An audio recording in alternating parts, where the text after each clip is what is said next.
Vamos a leerlo todo.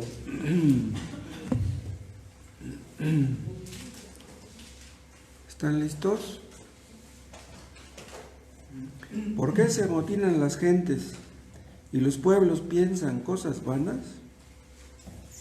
Se levantarán los reyes de la tierra y príncipes consultarán unidos contra Jehová y contra su ungido, diciendo: rompamos sus ligaduras y echemos de nosotros sus cuerdas. El que mora en los cielos se reirá, el Señor se burlará de ellos. Luego hablará a ellos en su furor y los turbará con su ira. Pero yo he puesto mi rey sobre Sión, mi santo monte. Yo publicaré el decreto. Jehová me ha dicho: mi hijo eres tú, yo te engendré hoy. Pídeme y te daré por herencia las naciones y como posesión tuya los confines de la tierra. Los quebrantarás con vara de hierro, como vasija de alfarero los desmenuzarás. Ahora pues, oh reyes, sed prudentes. Admitid amonestación, jueces de la tierra. Servid a Jehová con temor y alegraos con temblor. Honrad al Hijo para que no se enoje y perezcáis en el camino, pues se inflama de pronto su ira. Bienaventurados todos los que en Él confían. Nuestro Dios, siempre es un privilegio poder reunirnos para buscar tu rostro, para aprender de tu palabra, para orar juntos. Te agradecemos, Padre, esta oportunidad. Te pedimos que tu nombre sea glorificado en la exposición de tu palabra, que tu palabra haga lo que los hombres no pueden, que penetre, que tu Espíritu Santo haga que penetre y haga una grande obra. Tú sabes lo que has de hacer con cada uno. Tú conoces nuestros corazones, tú nos hiciste, nada te es oculto. Te pedimos, Padre, que nos muestres tus caminos y que tú nos des tu gracia para andar en ellos. Te pedimos por los que están enfermos, Padre, ayúdales. Te pedimos por el hermano Jorge, que sigue con problemas, por Ricardo, que se accidentó. Te pedimos que le ayudes, que lo guardes de complicaciones. Y por los que ya van de salida te damos gracias, pero te seguimos pidiendo por ellos, por Cristian, por Panchito. Te pedimos, Padre, que los santifiques, hagas lo que hagas. Te pedimos por el hermano Tomás y por su esposa, que se van mañana a los Estados Unidos. Te pedimos que los libres del mal en el camino, de todo peligro, y que puedan llegar con bien hasta donde se dirigen, y tráelos con bien cuando regresen. En el nombre de Cristo. Amén. ¿Se acuerdan ustedes, hermanos, que Cristo dijo que seríamos aborrecidos por causa de su nombre? ¿Se acuerdan? Seríamos aborrecidos por ser cristianos. Nosotros diríamos que un cristiano es digno de alabanza. Pero, ¿qué ven las personas no cristianas? ¿Qué ven en los cristianos? Que los persiguen. Hay una parte donde Cristo dice: sin causa me aborrecieron, ¿se acuerdan? Y hay otra parte donde dice: si a mí me aborrecieron, también a ustedes los van a aborrecer. Si nos identificamos con Cristo, entonces vamos a recibir un trato parecido, digamos, al que le dieron a Él. Si el mundo se aborrece, dijo el Señor, sabed que antes me aborreció a mí. Y si a mí me han perseguido, también a vosotros os perseguirán. ¿Saben ustedes por qué el mundo aborrece a los cristianos? Porque aborrece a Dios, por eso. Este salmo habla de cómo los líderes del mundo conspirarían contra Dios. Es lo que dice el versículo 2. Se levantarán los reyes de la tierra. Y en el versículo 1 habla de un motín. O sea, conspirarán, harán un motín en contra de Dios, dice al final del versículo 2, contra Jehová y contra su ungido. Su ungido es Cristo, nuestro príncipe, nuestro rey, nuestro sacerdote, nuestro profeta. Los hombres de este mundo se confabulan en contra de Dios. Estas palabras fueron dichas más o menos unos 1000 años antes de Cristo, pero David veía futuro de lo que iba a suceder cuando el Mesías viniera a este mundo, de lo que empezaría a suceder desde que Cristo vino a este mundo. Entonces, en el versículo 1 habla de ese motín. Y a partir del versículo 4 habla de la reacción en los cielos ante ese motín. Y luego en el versículo 7, a partir del versículo 7, habla de un decreto que es emitido en el cielo como reacción ante la reacción de los que se amotinan. Y ya al final, en los últimos versículos, a partir del 10 hasta el final, habla de una advertencia a esos reyes, a todos los que se amotinan. Dios no quiere que acaben mal.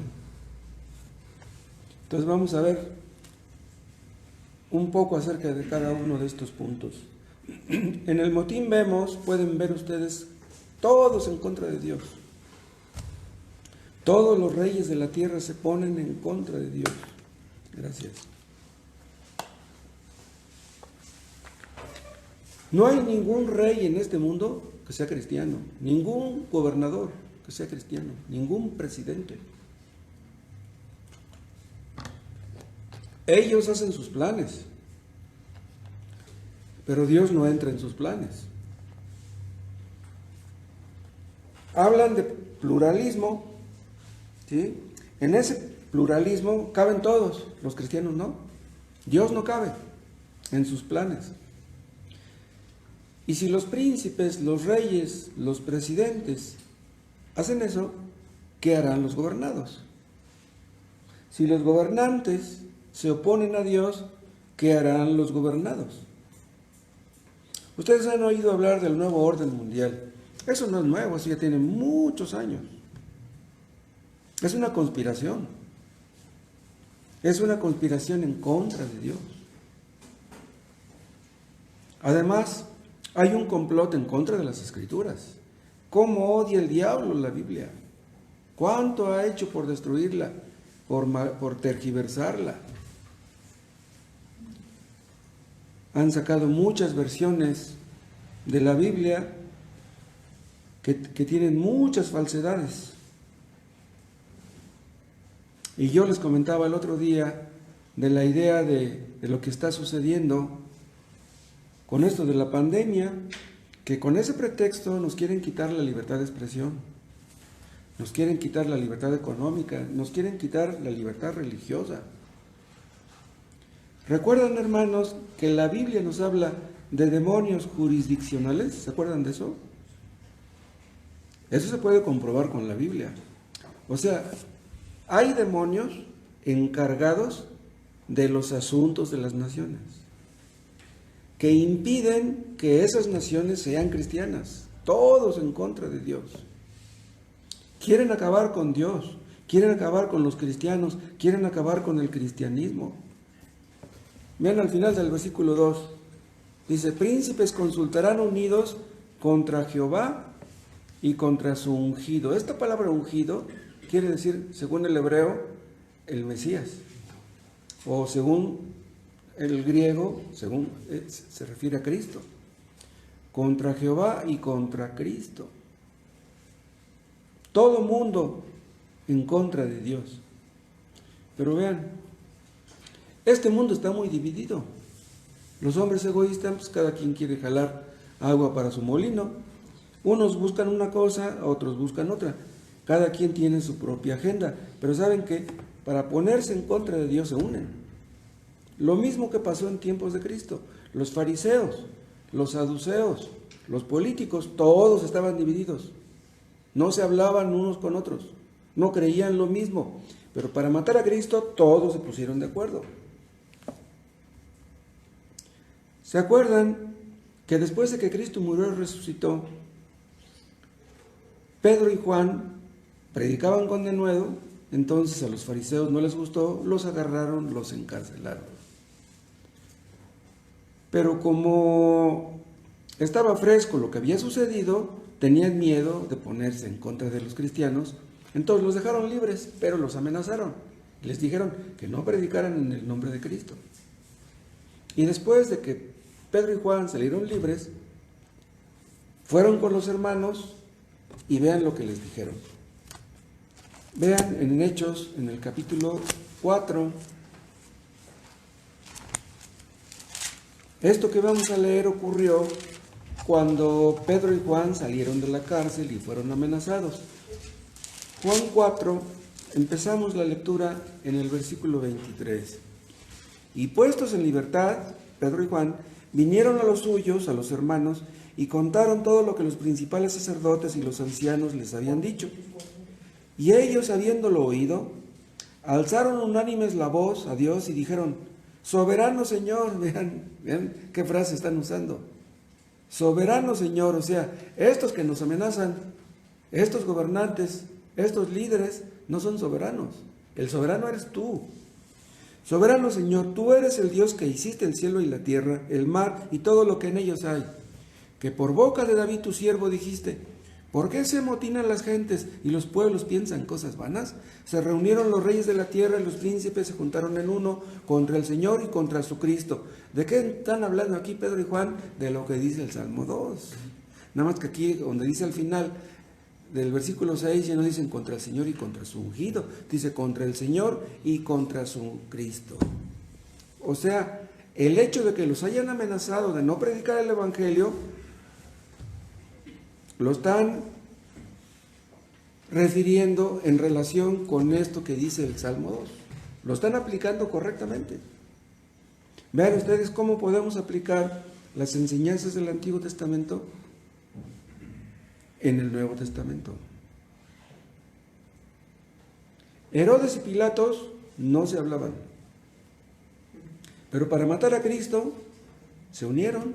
Vean cómo dice el 27: porque verdaderamente se unieron en esta ciudad contra tu santo Hijo Jesús, a quien ungiste, Herodes y Poncio Pilatos, con los gentiles y el pueblo de Israel, para hacer cuanto tu mano y tu consejo habían antes determinado que sucediera.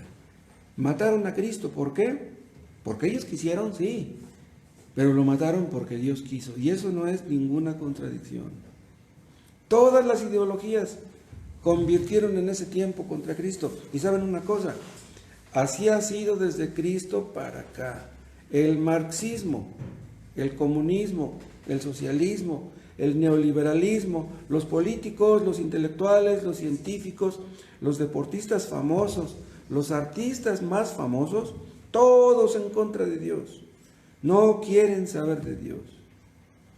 Y por eso, vuelvan ustedes al Salmo 2, vean ustedes cómo David se asombra y dice en el versículo 1: ¿por qué se amotinan las gentes y los pueblos piensan cosas vanas?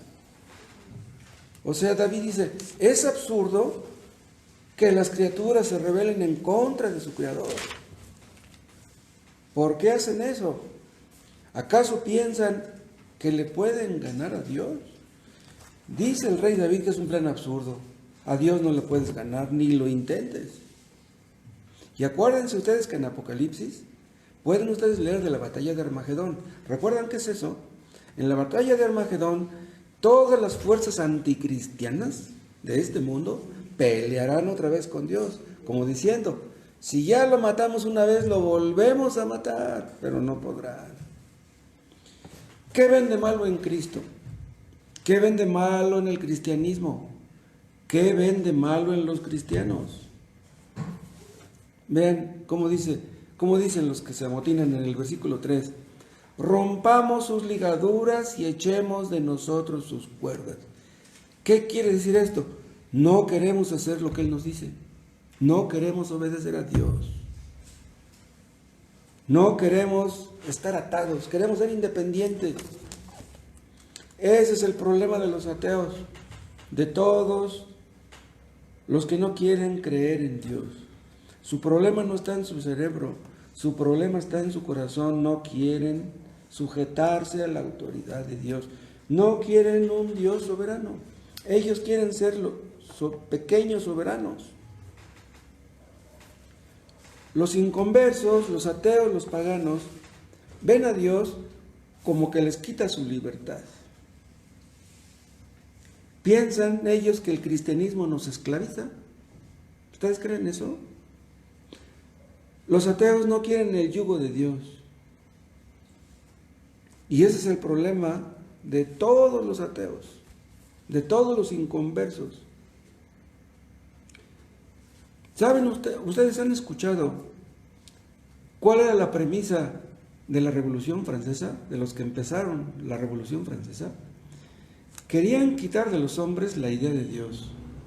No queremos que piensen en Dios. Vamos a quitar de la mente de los hombres toda idea de Dios. Cerraron los templos. Exaltaron la razón humana. Los descendientes de los que mataron 200,000 hugonotes en la noche de San Bartolomé.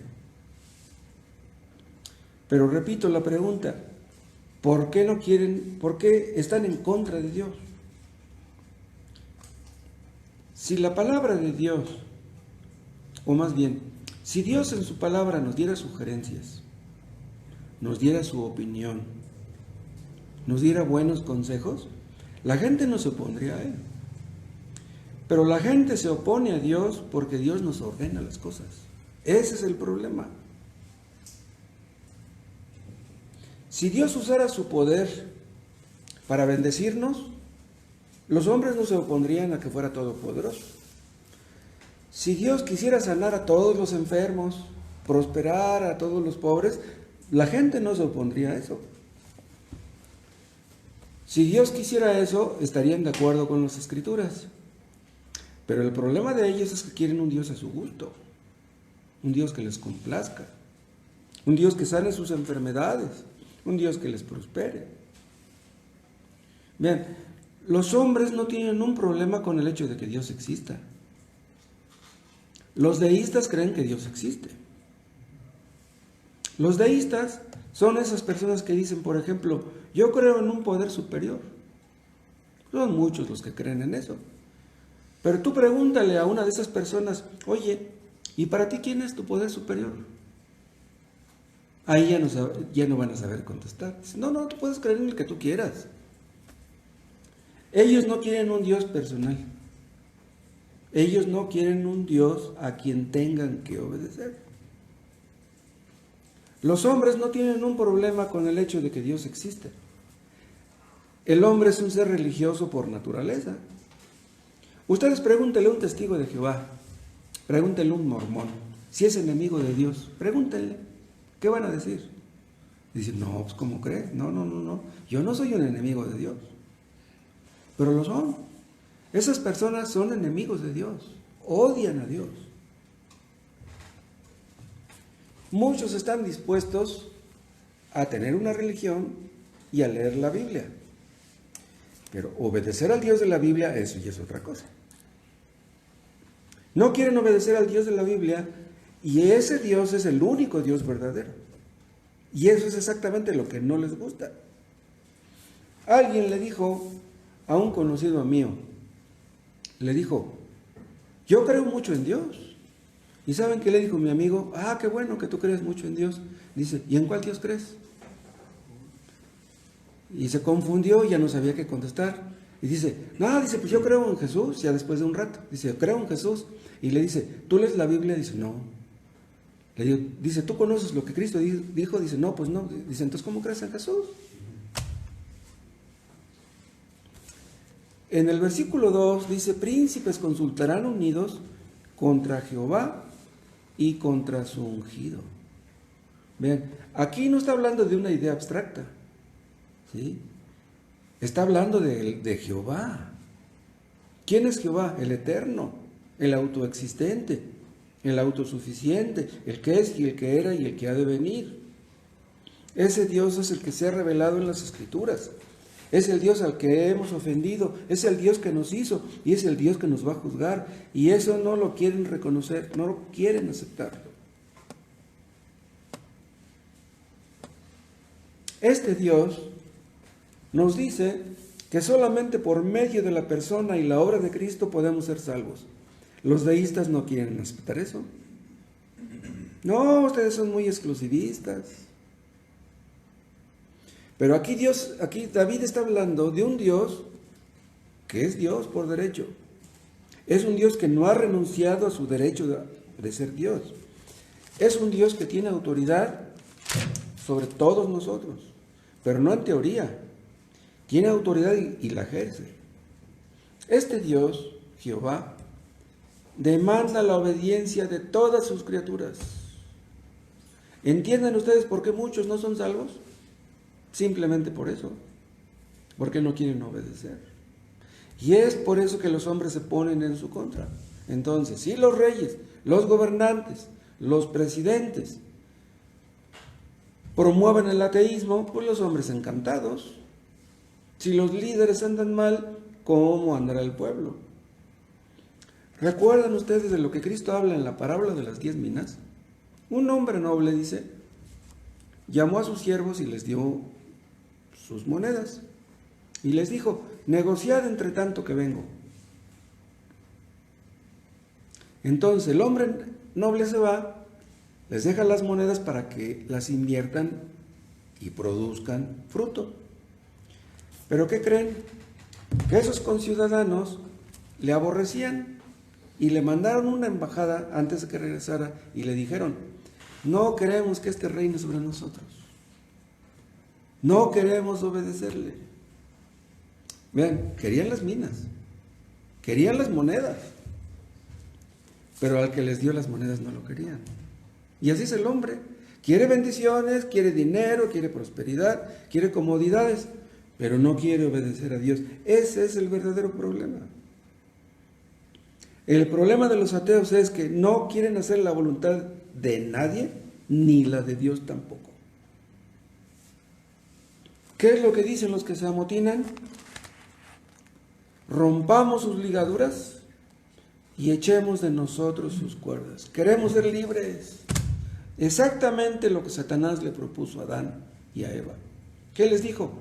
Ustedes no tienen por qué obedecer a nadie. Ustedes pueden ser independientes. Ustedes pueden ser como Dios. ¿Qué tienen que estarse sujetando a alguien? Y Adán y Eva le hicieron caso. Y vean en qué dilema nos metieron a todos. Satanás les propuso a Adán y Eva que echaran de sí la autoridad de Dios. Y eso es lo que los descendientes de Adán y Eva buscan. Ser independientes de Dios. Eso es lo que el hombre por naturaleza desea. Y saben una cosa, esa es la madre de todas las mentiras. Eso es falso. ¿Saben qué tendría que hacer el hombre para poder ser independiente? Tendría que matar a Dios. Tendrían que matarlo. Tendrían que quitar de su trono al soberano. El hombre quiere ser su propio Dios. No quiere ningún Dios por encima de él. Pero ¿cómo le haría? Ahora ven ustedes la reacción ante esta necedad. ¿Qué dice el versículo 4? El que mora en los cielos se reirá. Dios se preocupa de que los hombres no quieran obedecerle. Dice, el Señor se burlará de ellos. Dios está al tanto de los que conspiran contra Él. Dios estaba viendo a los chinos y a los gringos cuando estaban preparando el SARS-CoV-2. Dios ya sabía todo eso. Los masones hacen sus reuniones cada mes. Y todo lo que dicen los masones lo está viendo, lo está escuchando Dios. ¿Y qué es lo que Dios hace? Se ríe de ellos. Pero ¿cómo está eso de que Dios se ríe? ¿Qué acaso Dios tiene en poco lo que hacen esas personas? ¿Qué no sabe el gran daño que van a ocasionar? Sí, sí lo sabe, pero esta risa de la que habla aquí no es una risa de satisfacción. Es una risa que es el preludio de su ira. Porque vean, dice en el 5, luego hablará a ellos en su furor y los turbará con su ira. Furor es más que ira. A Dios no le causa gracia lo que hacen los que se confabulan contra Él. A Dios no le gusta que tantos mueran por la pandemia. Pobre gente que muere sin Cristo. Tampoco le gusta que los mismos amotinados vayan a acabar mal. Porque vean cómo dice en el 10, ahora pues, oh reyes, sed prudentes. Admitid amonestación, jueces de la tierra. Vean, no solamente a los presidentes, a los jueces, a los magistrados, los que tienen autoridad en este mundo. ¿Por qué les da esta advertencia? Porque no quiere que acaben mal. A Dios no le gusta que los hombres acaben mal. Son sus criaturas. No son sus hijos, pero son sus criaturas. La ira de Dios es una muestra de que Dios aborrece el pecado. Es lo que el pecado merece. El pecado destruye. El pecado contamina, contagia todo lo que toca. Muchos malinterpretan la paciencia de Dios. Asaltaron el Capitolio. ¿Y qué hizo Dios? Nada. No ha hecho nada. Las cosas siguen igual. ¿Qué ha hecho con los científicos que se jactan de haber provocado el coronavirus? No ha hecho nada. ¿Pero por qué no ha hecho nada? Porque Dios es paciente. Pero el hecho de que Dios sea paciente no quiere decir que va a serlo siempre. Dice Romanos 2, dice el apóstol Pablo en Romanos 2, que la paciencia de Dios tiene el objeto de conducir a los hombres al arrepentimiento. A Dios no le gusta que los hombres vayan al infierno, pero la paciencia de Dios se acabará. O menosprecias las riquezas de su benignidad, paciencia y longanimidad, ignorando que su benignidad te guía al arrepentimiento. Pero por tu dureza y por tu corazón no arrepentido, atesoras para ti mismo ira para el día de la ira y de la revelación del justo juicio de Dios, el cual pagará a cada uno según sus obras. Romanos 2. ¿Qué quiere decir todo esto? Que nosotros no estamos para juzgar a Dios. Él es el que nos va a juzgar a nosotros. Entonces, si tú no quieres obedecer a Dios, Él no pierde nada, pero tú pierdes mucho. De todas maneras, aunque los hombres se pongan en contra de Dios, Dios va a cumplir sus propósitos. Lo que Él se propuso desde la eternidad lo hará. Y vean cómo dice en el versículo 6.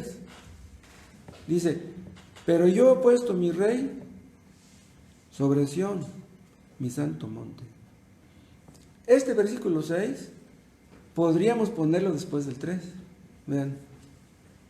O sea, en el 3 dice, rompamos sus ligaduras, echemos de nosotros sus cuerdas. Y relaciónenlo con el 6, dice, pero yo he puesto mi rey sobre Sión. Ah, ¿no quieren obedecerme? No importa, yo he puesto mi rey sobre Sión, aunque ustedes no quieran. Aunque ustedes se opongan, aunque ustedes estén medio locos, de todos modos yo ya puse mi rey sobre Sión. Eso es exactamente lo que Dios planeó desde la eternidad y lo hizo. Entonces les está diciendo, aunque ustedes tienen el poder en la tierra, aunque ustedes creen ser los dueños de la tierra, yo ya puse mi rey sobre Sión. Ahora vean, Dios puso a Cristo como rey en Sión. ¿Consultó con nosotros para eso? ¿Nos pidió nuestra opinión? Herodes hizo mucho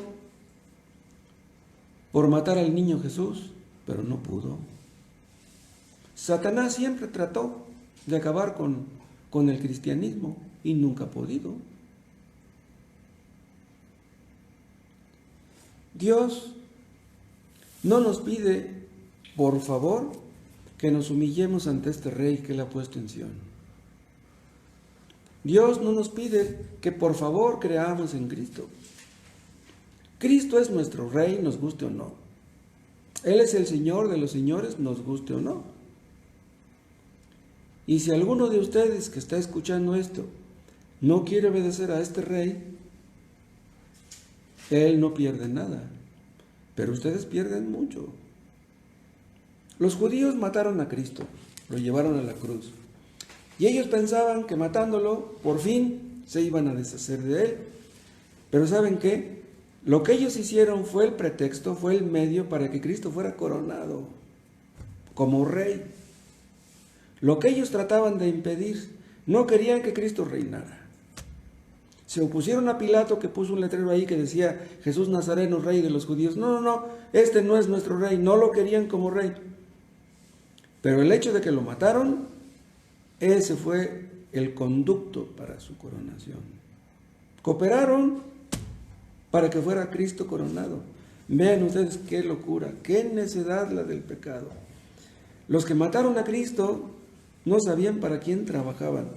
Satanás y los demonios no sabían para quién trabajaban. Vuelvan a Hechos, vean el capítulo 4.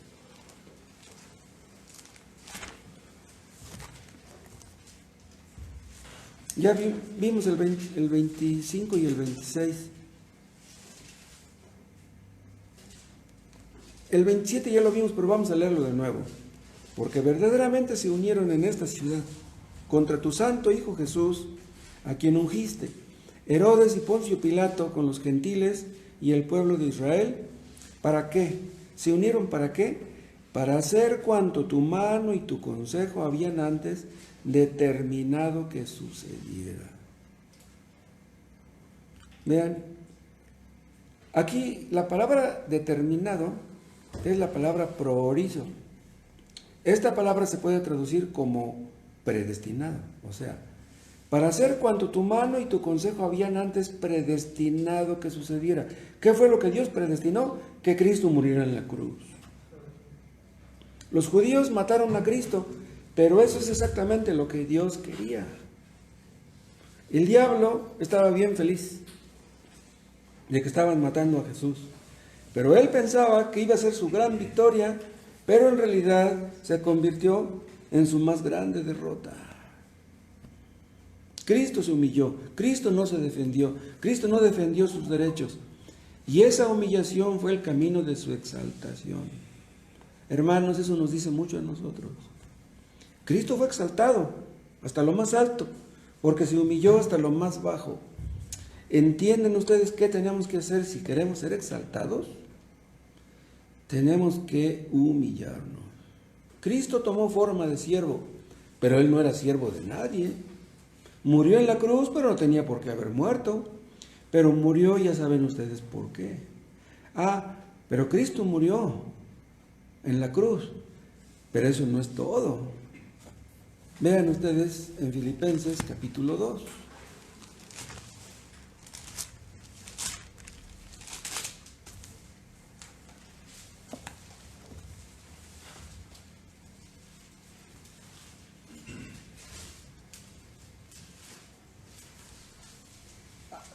Filipenses 2:5. Haya pues en vosotros este sentir que hubo también en Cristo Jesús. Está hablando de la humillación de Cristo, el cual siendo en forma de Dios, no estimó el ser igual a Dios como cosa que aferrarse, sino que se despojó a sí mismo. Vean, no lo despojaron, se despojó a sí mismo, tomando forma de siervo, hecho semejante a los hombres. Y estando en la condición de hombre, se humilló a sí mismo, haciéndose obediente hasta la muerte y muerte de cruz. ¿Ven? Aquí donde dice obediente hasta la muerte y muerte de cruz, pues hasta ahí se ve medio lóbrego el asunto, medio triste. Pero vean lo que dice el 9. Por lo cual Dios también le exaltó hasta lo sumo, hasta lo más alto. Y le dio un nombre que es sobre todo nombre, para que en el nombre de Jesús se doble toda rodilla de los que están en los cielos y en la tierra y debajo de la tierra, y toda lengua confiese que Jesucristo es el Señor, para gloria de Dios Padre. Toda lengua, todo mundo reconocerá que Cristo es el Señor. Cristo es el Curios, el soberano de todos los seres humanos.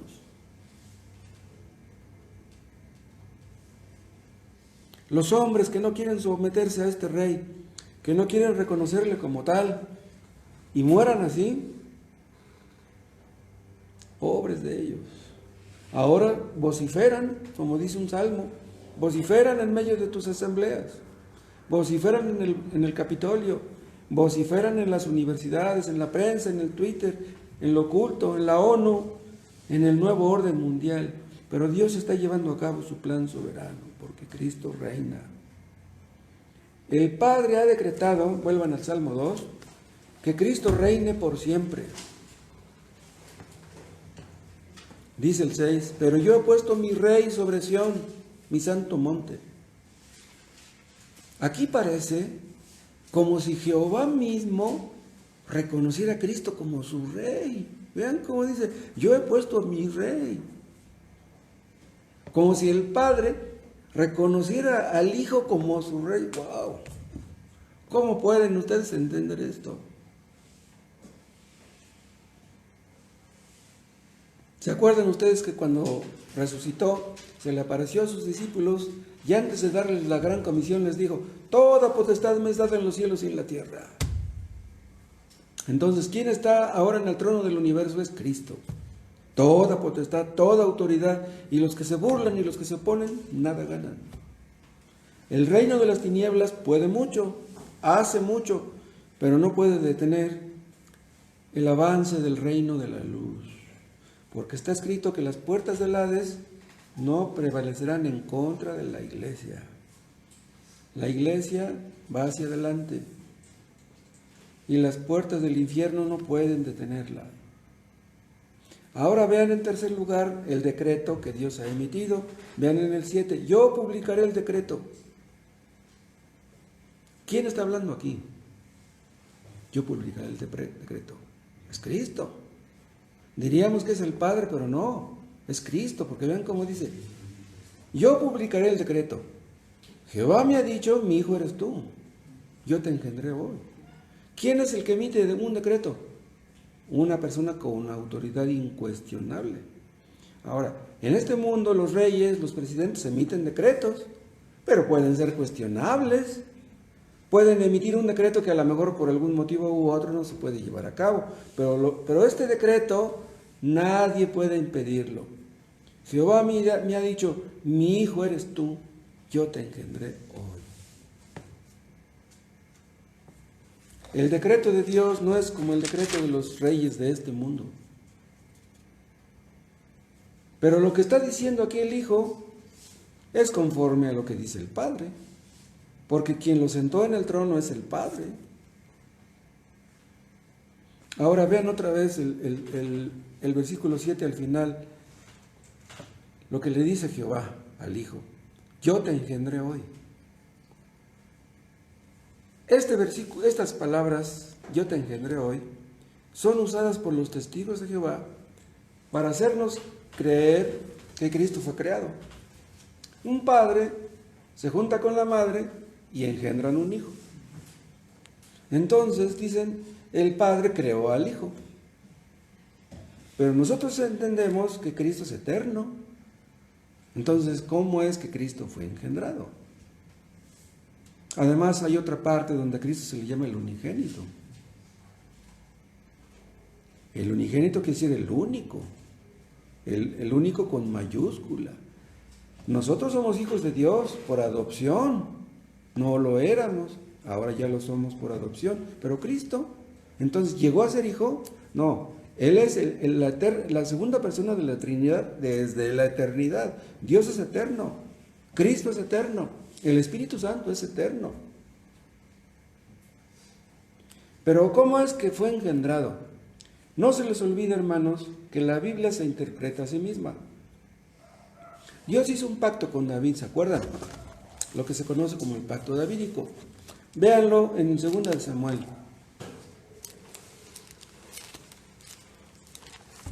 Capítulo 7.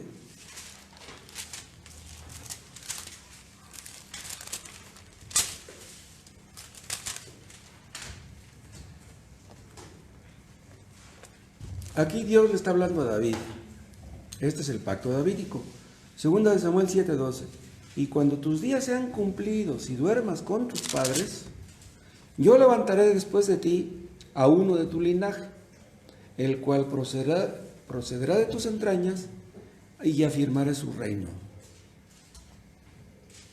Diríamos que está hablando de Salomón, ¿no? Pero vean cómo dice el 13. Aquí ya no está hablando de Salomón, aquí ya está hablando de Jesús. Vean lo que dice. Él edificará casa a mi nombre, y yo afirmaré para siempre el trono de su reino. Aquí está hablando del Mesías. Eso está claro. O sea, el trono de Cristo sería para siempre. ¿Quién lo afirmaría? El Padre, dice. Y dice, Él edificará casa a mi nombre. Exactamente lo que Cristo vino a hacer. A edificarle una casa espiritual en donde todos los creyentes somos piedras vivas, dice el apóstol Pedro en cierta parte. Recuerden ustedes, Cristo es la simiente de Abraham, pero luego es la simiente de David. Cristo es el hijo de David. Entonces, como hijo de David, como descendiente de David, es que Él sería el rey que vendría a reinar. Cuando Cristo aparece en escena, dice, el reino de los cielos se ha acercado, yo soy ese rey, aunque no lo haya dicho. Cristo fue puesto como rey sobre Sión. Sión es el monte donde está Jerusalén, y Sión también es un tipo de la iglesia. Entonces podríamos decir que aquí la palabra Sión se puede aplicar de las dos formas. Cristo está puesto como rey sobre Sión porque ahí lo mataron y ahí fue entronizado a partir de ahí, y porque está sobre su iglesia. Pero ¿cuándo fue puesto? Véanlo en Hechos, en el capítulo 13.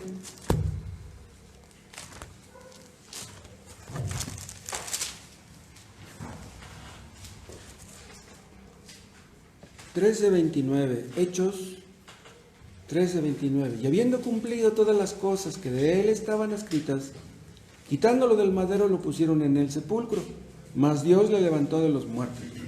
Y él se apareció durante muchos días a los que habían subido juntamente con él de Galilea a Jerusalén, los cuales ahora son sus testigos ante el pueblo. Y nosotros también os anunciamos el evangelio de aquella promesa hecha a nuestros padres. Eso lo conocían los antepasados, la cual Dios ha cumplido a los hijos de ellos, dice, a nosotros. O sea, la promesa que Dios hizo a nuestros antepasados la ha cumplido ahora, dice. ¿Pero cómo la cumplió? Dice, resucitando a Jesús. ¿Entienden ustedes cómo los patriarcas del Antiguo Testamento entendían que Cristo vendría, que moriría y que resucitaría? Eso lo entendió David cuando Dios le detuvo la mano para que no matara al hijo. Dice, no, dice, mejor mátalo a aquel. Dice el 33, la cual promesa Dios ha cumplido a los hijos de ellos, a nosotros, resucitando a Jesús, como está escrito también en el Salmo 2.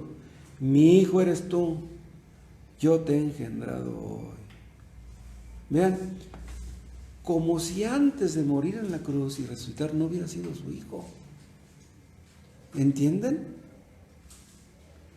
Antes de morir en la cruz y de resucitar, Cristo era hijo de Dios. ¿Sí? Pero cuando resucitó con un cuerpo humano. Entonces, el que se convierte en hijo de Dios ya no nomás es el que ya era antes, sino que Él es el que es ahora, que ya resucitó con un cuerpo de hombre.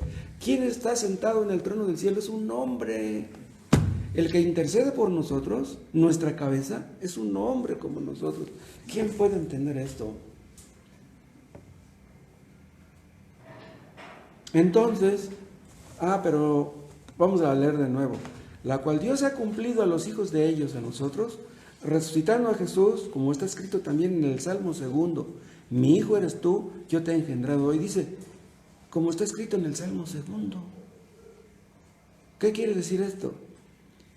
Que cuando se escribió el libro de los Hechos, el Salmo 2 ya era el Salmo 2.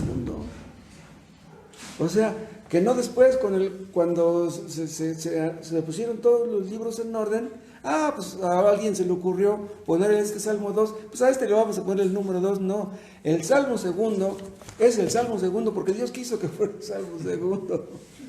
¿Entienden? Bueno, pues cuando Cristo resucitó, sí, en un sentido es que el Padre lo engendró. Ahora, podríamos decir también que lo engendró cuando estaba en el vientre de María, ¿o no? Aquí hay cosas que no alcanzamos a entender, hermanos, la verdad. Hay cosas que no podemos asegurar al 100. Podemos más o menos imaginarnos cosas, pero cuando Cristo resucitó, recibió toda potestad en los cielos y en la tierra. Cuando Cristo resucitó, venció a los grandes enemigos. ¿Quiénes? El pecado, el diablo, la muerte, el infierno. Ahora vean otro texto en Romanos, en el capítulo 1.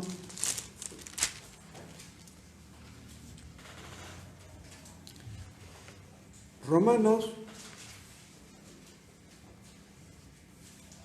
1:1. Pablo, siervo de Jesucristo, llamado a ser apóstol, apartado para el Evangelio de Dios, que él había prometido antes por sus profetas en las Santas Escrituras acerca de su Hijo, nuestro Señor Jesucristo, que era del linaje de David, vean, según la carne.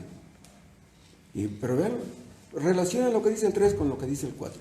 Que fue declarado Hijo de Dios con poder, vean. Fue declarado Hijo de Dios con poder. ¿Cuándo?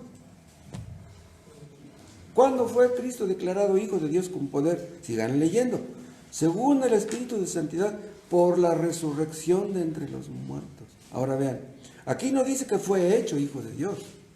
No, fue declarado Hijo de Dios. No es lo mismo ser hecho que ser declarado. Ahora, ¿ante quién fue declarado? Ante el universo. Ese que resucitó es mi Hijo. ¿Qué clase de poder se necesitaba para resucitar a Cristo?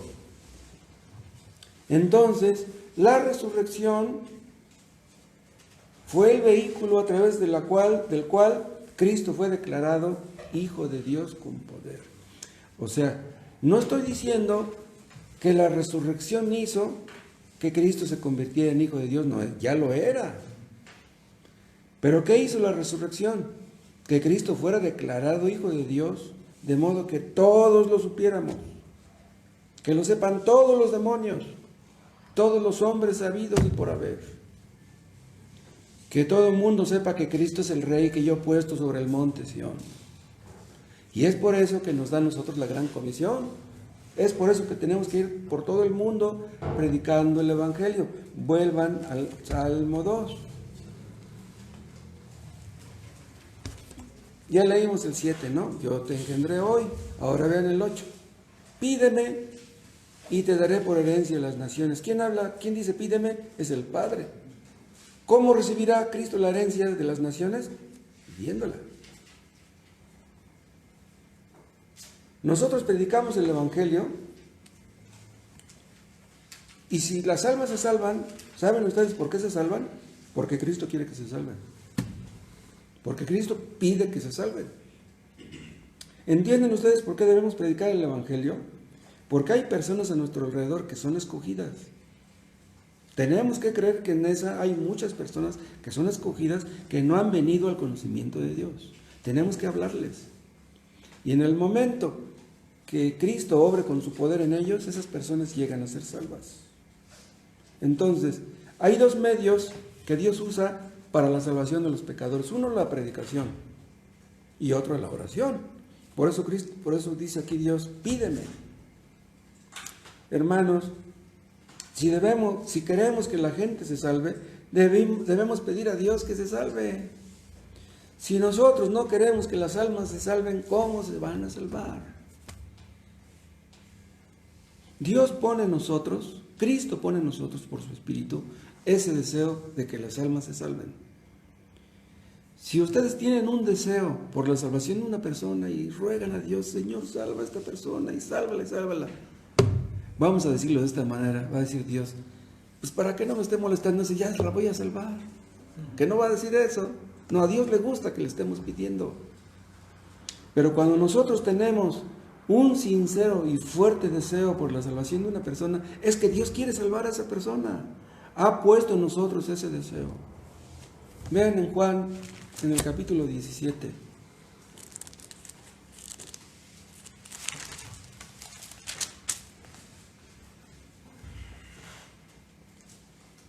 Juan 17:20.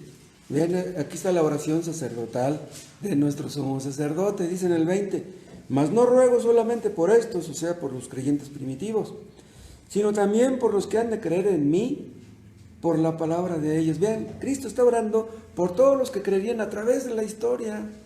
Vean una cosa, si nosotros somos creyentes aquí en Neza, si llegamos a ser salvos aquí en Neza, es porque Cristo lo pidió por nosotros desde la eternidad. ¡Wow! Cristo está pidiendo lo que Dios le dijo que pidiera. ¿Qué le dijo? Pídeme y te daré por herencia las naciones. Ven, entre paréntesis, aquí está un pequeño modelo de oración. Porque si dice pídeme, ¿cómo es que Cristo pide? Porque el Padre le dijo. O sea, si nosotros vamos a orar, debemos pedir lo que Dios dice. No vamos a pedir lo que se nos ocurra. ¿Cuál es una oración verdadera? La que se sujeta a lo que está escrito. Señor, tú dijiste, aquí está tu promesa, aquí está tu palabra. No vamos a pedir algo que se nos ocurra simplemente buscando nuestra propia gloria. Si el Evangelio llegó a México, fue porque Cristo se lo pidió. Me dijo este amigo Antonio de Zacapuastla que quiere escribir un libro donde puedan los hombres saber cómo fue que el cristianismo verdadero llegó a México. Digo, buena idea. Hay algo ya que se ha escrito acerca del asunto. Quién sabe si se puede ir todavía más lejos. Los creyentes que estamos aquí en esa somos el resultado de lo que dice este versículo 8. Pídeme y te daré por herencia las naciones, y como posesión tuya los confines de la tierra. Hay creyentes en todos los países del mundo. Bien, también implica esto que Dios está muy interesado en el avance de las misiones. El otro día yo les comentaba que hay más o menos 10,000 misioneros gringos en todo el mundo. Es increíble. ¿Pueden ustedes creer que haya 10,000 misioneros gringos en todo el mundo y no haya ningún mexicano? ¿No haya ningún mexicano en África? ¿Pueden ustedes creer eso? ¿Entienden ustedes por qué Dios bendijo tanto a Estados Unidos? Cristo está interesado en el avance de las misiones. Hay una parte donde Pablo dice: todo lo sufro por amor de los escogidos. ¿Pero por qué sufría por los escogidos? Alguien pudiera decir: bueno, pues ¿para qué te preocupas, Pablo? Son escogidos, pues van a ser escogidos, van a ser salvos. ¿Para qué te preocupas tú? Dios ha escogido quiénes van a ser salvos y cuántos. Pero también ha establecido los medios. ¿Qué debemos hacer? Debemos predicar y debemos evangelizar. Debemos orar. El diablo no quiere que la gente se salve. Los demonios tampoco. Los gobernantes tampoco. Los hombres mismos no quieren ser salvos. Pero Cristo va a salvar a sus escogidos, llueva o truene. Algunos han entrado en el reino de Ciudad Neza, pero más van a entrar todavía. Y esto va a continuar hasta que el mundo se acabe, hasta que el último de los escogidos sea salvo. Muchos van a ser salvos por la buena, pero ¿saben una cosa? Muchos van a reconocer que Cristo es Rey por la mala. Los que son salvos por la buena son los que doblan sus rodillas y le piden perdón y creen en Cristo. Pero los que van a doblar sus rodillas por la mala son los que dicen Filipenses 2. ¿Quieren volver a Filipenses 2?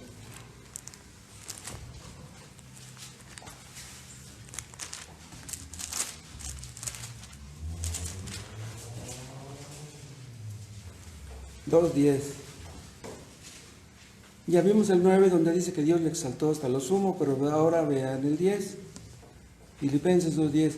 Para que en el nombre de Jesús se doble toda rodilla de los que están en los cielos y en la tierra y debajo de la tierra. ¿De quién habla? De los hombres y de los demonios. Todos doblarán su rodilla. Los que no quieren doblar su rodilla ahora por la buena, la doblarán por la mala. Todos los que se burlan de los cristianos, los que se burlan de Dios, los que se burlan de la palabra de Dios, un día verán con espanto el destino que les espera. Pobres, no quieren servir a Dios ahora, quieren ser independientes, quieren ser libres. No queremos que nos hablen de Dios. No quieren servir a Dios, pero están sirviendo al diablo. Muchos piensan que los cristianos somos reprimidos, amargados, infelices, pobres. No saben. Nada hay más grandioso en este mundo que vivir para Cristo. Sí, los cristianos llevamos un yugo. Cristo lo dijo. Pero mi yugo es fácil y ligera mi carga, dijo. El yugo de Cristo no es como el yugo del diablo. Si tú tienes el yugo del diablo, Él te va a pagar muy mal. Vas a sufrir terribles consecuencias, pero ven a Cristo. Y cuando tú lleves su yugo, entenderás que Él te ayuda a cargarlo. Él llevará la parte más pesada. Cristo paga bien, pero el enemigo paga mal. ¿Qué es lo que nos pide? Que nos humillemos ante este Rey. Cristo se humilló. ¿Quiénes somos nosotros para no hacerlo? Cristo es el único que tenía derechos y no los defendió. ¿Nosotros tenemos derechos? ¿Derechos de qué?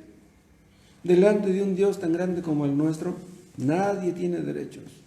Y saben otra cosa, sin humillación no hay descanso para el alma, ni aquí, ni mucho menos allá. Terminamos con lo que dicen los versículos 10, del 9 al 12. Los quebrantarás con vara de hierro, como vasija de alfarero los desmenuzarás a todos los que se oponen.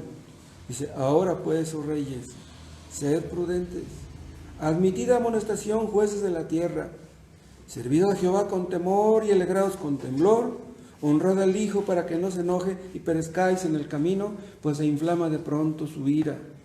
Bienaventurados todos los que en Él confían. Nada ganas con oponerte a Dios. Si te pones en contra de Dios, no puedes ganarle. Mejor te pedimos otra vez que dobles tus rodillas ante este Rey Jesús, antes que sea demasiado tarde. Todos los que mueren sin obedecer a Cristo van a ver con espanto las consecuencias de su locura. ¿Cuántos han muerto por el COVID en estos meses últimos que no quisieron obedecer a Dios? El pecado es una locura. Los que no quieren obedecer a Dios creen que están bien, creen que es lo mejor, quieren ser felices, quieren disfrutar de la vida, pero no saben que su disfrute es una locura. Le pedimos a Dios que les ayude a volver en ustedes mismos. El pecado es una locura. Le pedimos a Dios que les ayude a arrepentirse. Le pedimos a Dios que les dé un corazón de carne y que les quite el corazón de piedra. Te damos gracias, Padre. Ayúdales. Ayúdales, Dios, porque sin tu ayuda ellos perecerán. ¿Cuántas personas hay enfermas? ¿Cuántas personas hay contagiadas en este momento que no creen en ti? Te pedimos, Padre, que uses este contagio, que uses este coronavirus para poner en muchos el deseo de buscarte, de leer tu palabra. Ayúdales a creer en ella y a obedecerte. Salva a muchos en este país. Has salvado a muchos en esa, salva a muchos más, Padre. Te pedimos que tu nombre sea glorificado con la salvación de muchos. Y ayúdanos, Dios, a ver nuestra responsabilidad de evangelizar. Te lo pedimos en el nombre de Jesús. Amén.